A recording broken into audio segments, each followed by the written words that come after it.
Hi, who are we talking to today? Talking to Sergeant Zachery Plaice at the Airborne Special Operations Test Directorate. Well, nice to see you today, and will you be jumping yourself? I will be on the 6th lift. On the 6th lift, okay. Well, tell us a little bit, like what are you jumping out of? We're jumping out of a UH-60 Blackhawk. It's a helicopter. It's been used by the Army since about the 80s. Okay, and how high will you be jumping? We're jumping from 2,000 feet above the lake. And how long does it take to hit the lake from that? Usually we jump at 1,500 feet, but at 2,000 it'll take about a minute and a half, but it's all dependent on how much the jumper weighs. Okay, and what about your clothing and equipment and backpack, all that stuff? How much does that weigh, and does that have a factor in it? Yeah, for a water jump we're just going to be in shorts and a t-shirt, but normally we would never jump into the water. Normally we jump onto land, and with your rucksack, weapon, and uniform, parachute, you can weigh well over 100 pounds, sometimes 130 pounds of stuff. Wow. Where are you from? I was originally from Niceville, Florida, and I've been in the Army for about 7 years. I've lived in Tacoma, Washington, and now Fort Bragg. Okay. And is this like one of your lifelong dreams you wanted to? Well, I think being in the Airborne was definitely a lifelong dream. But I went to college for a little bit and decided it wasn't for me, and I wanted to join the Army. So I don't have any parents in the Army, but it's always been something I want to do, serve. Okay, and you know, I'm thinking of how our students can apply what you're doing here to history and to science, and why was this place chosen, Lake Alman in Weston, North Carolina, chosen? Oh, sure. Well, primarily it was chosen because we were going to honor community member Ray Lambert, who's a World War II veteran and did a lot for his country, and he's actually a medic. I'm a medic as well. So it kind of meant a lot to me to come over here and do this for the community, and this also meets our yearly training requirements because as test parachutists we have to do a closed and open water jump, so one in a lake and one in an ocean. In an ocean? Yeah. Oh wow. Okay. I guess as far as studies, there's actually a lot of math involved in what the Pathfinder on a boat is doing, because he does his calculations and releases the first jumper based on drift. So you'll use a lot of Pythagorean theorems.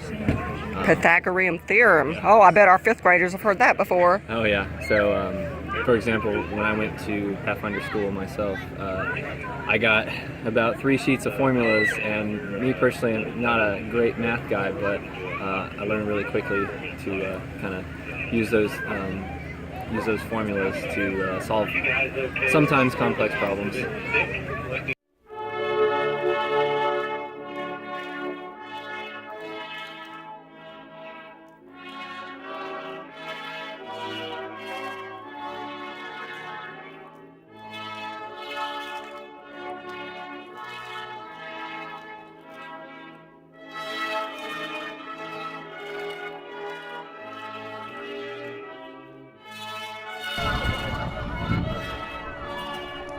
Meanwhile, the other guys are landing behind them.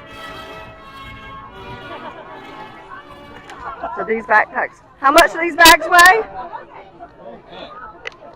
I'll say right now. 90 pounds, something like that. Each? All right, guys.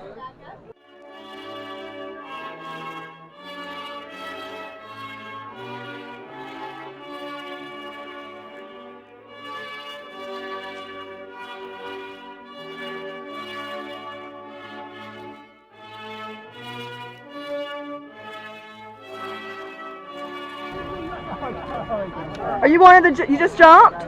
Can you talk to our elementary kids for a second? Stay in school. There you go. What does that feel like?